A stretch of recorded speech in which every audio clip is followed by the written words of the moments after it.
وہ کھل کر مسکرا دی تھی۔ تبھی اس نے اپنے ارد گرد ایک ہجوم کو دیکھا۔ وہ ہجوم اس کے اپنوں کا تھا۔ اس کی ممی، پاپا، بھابھیاں، علی، مونا، خالہ، مینا، ماما اور حوریہ بھابھی، وہ سب عبد کے ساتھ ہونے والے حادثے کی وجہ سے مرجھائے ہوئے تھے۔ وہ اس سارے ہجوم کو نظر انداز کر کے عبد کی ماں کی طرف بڑھ آئی تھی۔ اس کے آنسو، اس کی جھکی جھکی پلکیں اور زرد چہرے کی طرف دیکھ کر انہوں نے کوئی سوال نہیں کیا، بلکہ بہت محبت کے ساتھ اسے بازوؤں میں سمیٹ لیا۔ میں تم سے ہمیشہ پیار کرنا چاہتی تھی رشی، کیونکہ تم میرے عبد کی محبت ہو۔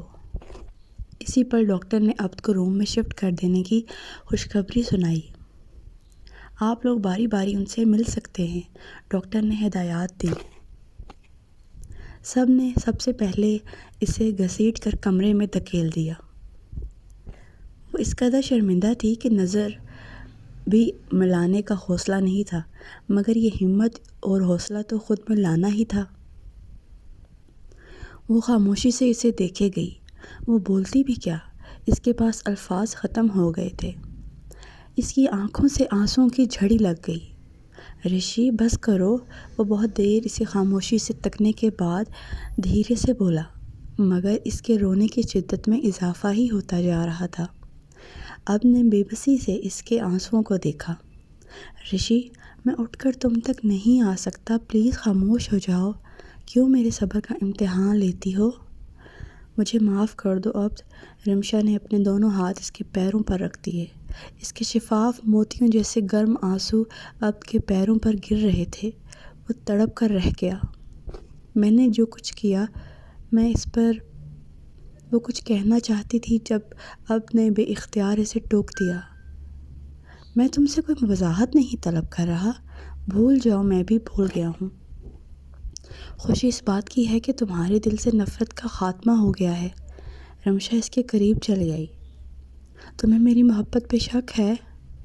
نہیں، وہ سچائی سے بولا۔ تم مجھ سے بدگمان بھی نہیں؟ نہ جانے وہ کیسی یقین دہانی چاہتی تھی۔ ہرگز نہیں، تم مجھ سے ہمیشہ محبت کرو گے۔ اب وہ اس کے ہاتھوں پر اپنا ہاتھ رکھ کر گویا وعدے لے رہی تھی۔